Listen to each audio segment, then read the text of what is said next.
Hello दोस्तों, welcome to misal classes में सभी दोस्तों को बहुत बहुत स्वागत है। तो दोस्तों, आज हम लोग डिस्कस करेंगे ओनली फॉर 2 मार्क्स का क्वेश्चन जो पॉलिटिकल साइंस से रिलेटेड होंगे। और आप लोगों को बहुत अच्छी तरह से पता होगा कि इस साल 12th क्लास में 2 मार्क्स के 10 क्वेश्चन पूछे जाएंगे। तो क्यों ना सभी क्वेश्चन को अपने मुट्ठी में कर लें और किस प्रकार से पूछे जाएंगे, कैसे पूछे जाएंगे, इस वीडियो में आप लोगों को पूरा इन्फॉर्मेशन दिया जाएगा। तो इसी प्रकार आप लोग अंत तक बने रहेंगे।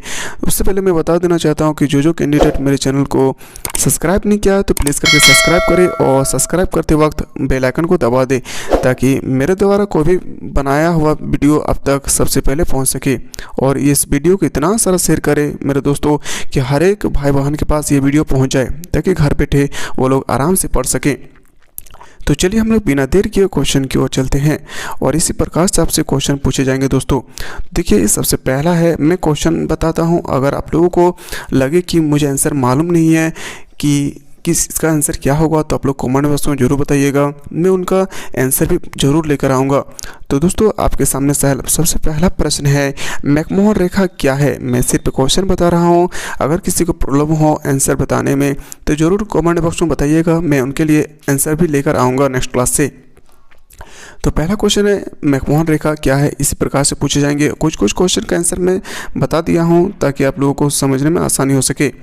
देखिए, अगला क्वेश्चन दिया है क्या कि आसियान के 2 उद्देश्यों को लिखें। आसियान के 2 उद्देश्य, अगर कोई अगर कैंडिडेट नहीं जानते हैं कि आसियान के 2 उद्देश्य क्या है तो यहाँ से देखकर आप लोग लिख सकते हैं। चलिए, हम लोग डिटेल्स में नहीं देखते हैं, मैं सिर्फ आप लोगों को आंसर लिखा दिया है यहाँ, तो आप लोग वहाँ से देख सकते हैं। चलिए क्वेश्चन नंबर 3 की ओर चलते हैं। क्वेश्चन नंबर 3 है, क्षेत्रवाद क्या है? मेरे दोस्तों, इसी प्रकार से आपसे 12th क्लास के 2 मार्क्स क्वेश्चन पूछे जाएंगे। क्षेत्रवाद क्या है अगर किसी को मालूम नहीं है तो यहाँ से देखकर आप लिख सकते हैं। चलिए अगला क्वेश्चन की ओर चलते हैं। अगला क्वेश्चन है, निजीकरण क्या है? इसका भी आंसर मैं बता दिया हूँ। अगर किसी भी कैंडिडेट को मालूम नहीं है तो यहाँ से देखकर आप लिख सकते हैं। मुझे उम्मीद है कि 6-7 महीना से आप लोग पढ़ाई कर रहे होंगे और ये इतना छोटे क्वेश्चन का आंसर आप लोगों को बहुत अच्छी तरह से मालूम होगा। तो सिर्फ मैं क्वेश्चन बता रहा हूँ कि किस प्रकार से क्वेश्चन आपसे पूछे जाएंगे। चलिए दोस्तों, अगला क्वेश्चन की ओर चलते हैं। Question number 5, same to same इस प्रकार से पूछे जाएंगे। सेम टू सेम, हूबहू। देखिए, अगला क्वेश्चन है, शीत युद्ध काल के 2 सैन्य संगठनों के नाम लिखें। तो पहला संगठन का नाम है वार्सा और दूसरा संगठन का नाम है नाटो। अगर आपसे कहा जाए कि वार्सा का नेतृत्व कौन सा देश कर रहा था तो हम लोग बोल सकते हैं कि रूस। और अगर कहा जाए कि नाटो का नेतृत्व किसने किया था तो हम लोग बोल सकते हैं अमेरिका। इस प्रकार से भी एग्जाम में आपसे क्वेश्चन पूछे जा सकते हैं। तो चलिए आप लोग इस पर ध्यान दें थोड़ा। चलिए क्वेश्चन नंबर 6 की ओर चलते हैं। और जी मेरे दोस्तों, इस प्रकार से पूछे जाएंगे। अब बिल्कुल घबराइए मत कि 2 मार्क्स के किस प्रकार से क्वेश्चन पूछे जाएंगे।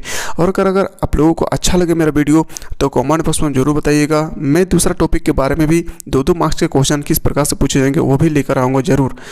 चलिए क्वेश्चन नंबर 6 से देखते हैं। भारत के 4 पड़ोसी देशों के नाम लिखें। जो भारत के नज़दीकी देश है उन 4 देशों के नाम आपसे पूछे हैं। तो मैं यहाँ बता दिया हूँ कि भूटान होगा, बांग्लादेश होगा, मालदीव, नेपाल, पाकिस्तान, श्रीलंका और म्यांमार। इसी में से किन्हीं 4 का उत्तर में लिखना है। तो चलिए अगला क्वेश्चन क्यों चलते हैं। और अगला क्वेश्चन है आपसे क्वेश्चन नंबर 7। ये तो सभी दोस्तों को मालूम होना चाहिए कि जापान के किन 2 शहरों में अणुबम गिराए गए थे। तो ये सबको मालूम होगा, हिरोशिमा और नागासाकी। चलिए क्वेश्चन नंबर चलते हैं 8।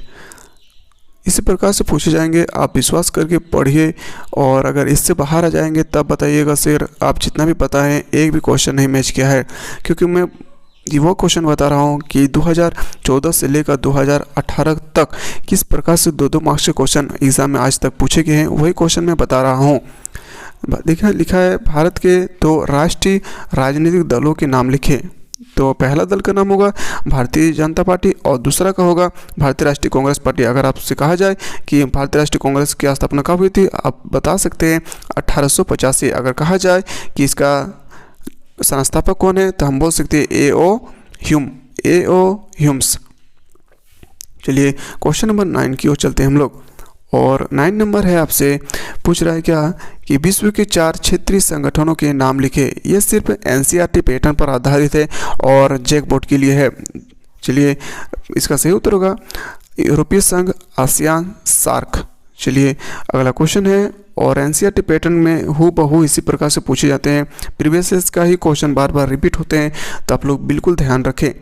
भारत के उत्तर पूर्वी में 7 बहनें का नाम लिखे, मोस्ट इंपॉर्टेंट, यही क्वेश्चन आपसे एग्जाम में पूछे जाएंगे इस साल।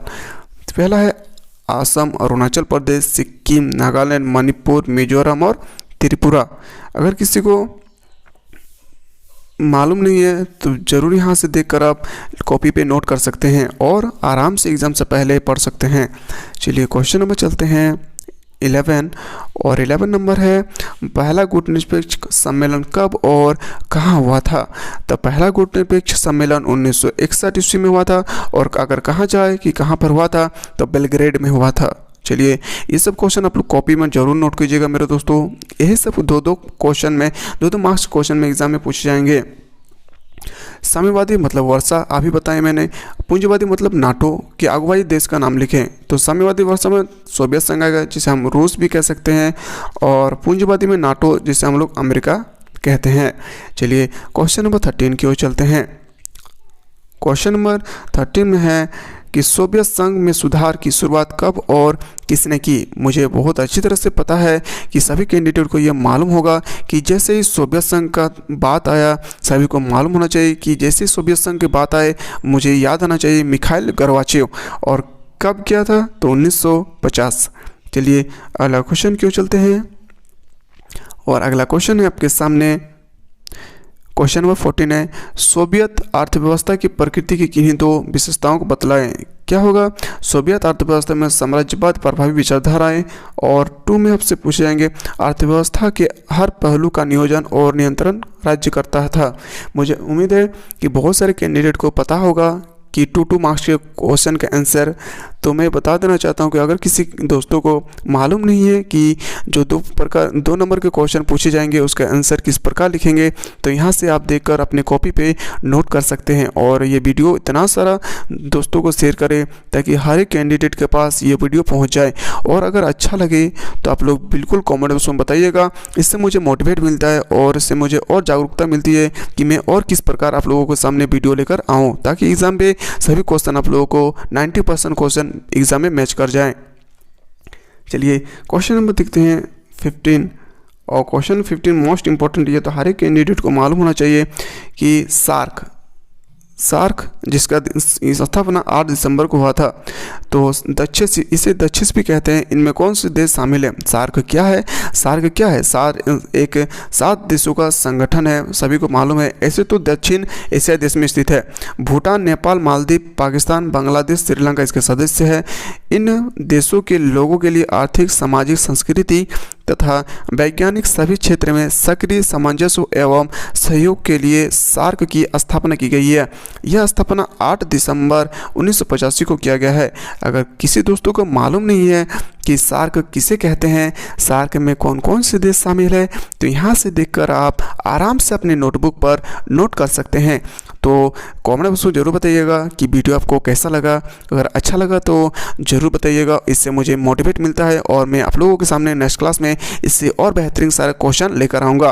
तो चलिए हम लोग नेक्स्ट क्लास में मिलते हैं इसी प्रकार से 2 मार्क्स के क्वेश्चन को लेकर। तब तक के लिए मेरे दोस्तों, जय हिंद, जय भारत, वंदे मातरम।